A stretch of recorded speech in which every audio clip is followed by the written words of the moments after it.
Hello, my name is Kate, and I'm one of the counselors with the PAR program at Thrive in Milton. And I wanted to talk to you today about the concept of Wonder What's Under.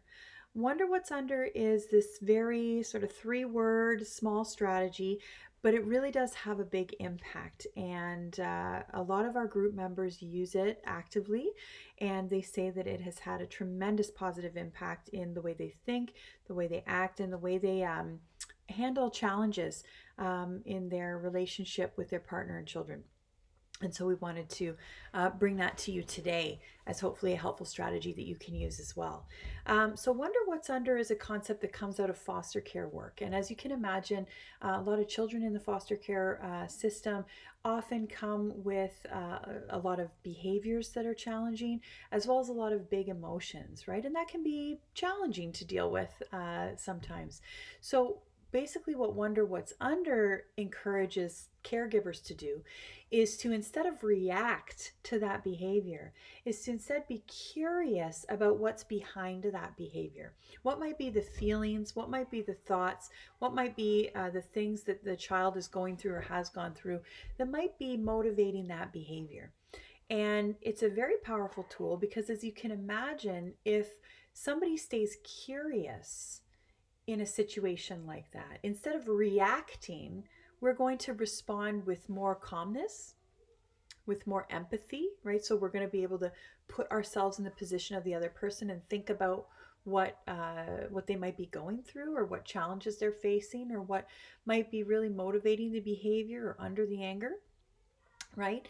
And we're going to stay curious, and being curious and being in a not knowing stance, as we would call it, allows us to stay in a place where we can learn and listen and be compassionate and care about the other person, rather than when we have a very righteous idea about, no, no, no, they're just doing this to hurt me. They're just being a bitch. They're just being a brat. They're just being, spoiled. Whatever it might be, right? When we think that way, we really put somebody in a very rigid box, and we start to treat them that way, and we start to treat them in with harsh words and in harmful ways, right?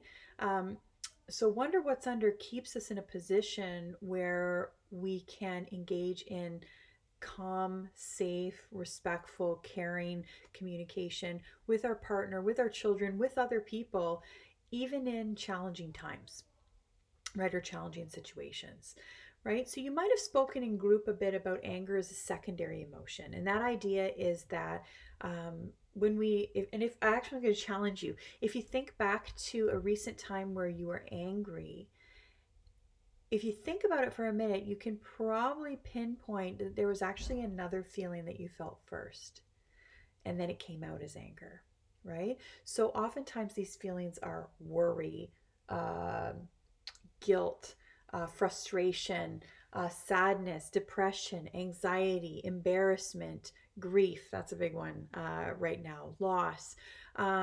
So all of these feelings can often happen for us, and it can be hard to process them, and so they come out as anger. Anger is a secondary emotion, and this is helpful when we're talking about Wonder What's Under, because it allows us to think about, oh, this behavior that's coming out is kind of just that tip of the iceberg.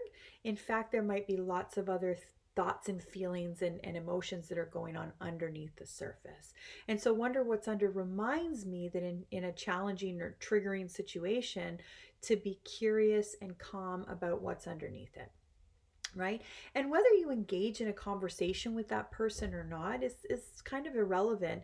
The point of Wonder What's Under is it puts our mind to a position where we are going to stay curious and respond with empathy, rather than get righteous and react with probably harsh words or harsh actions, right?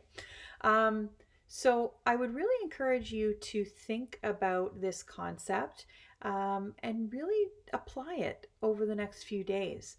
It's had a lot of success in our group, as I said, and you'd be surprised perhaps about the power of just shifting how we think about a situation, about a person, or about ourselves.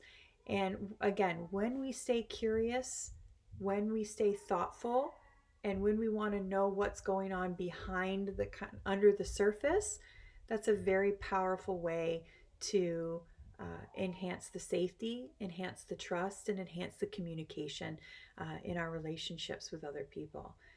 So really try it. I encourage you to, and I hope you reap the benefits that other folks have told us about.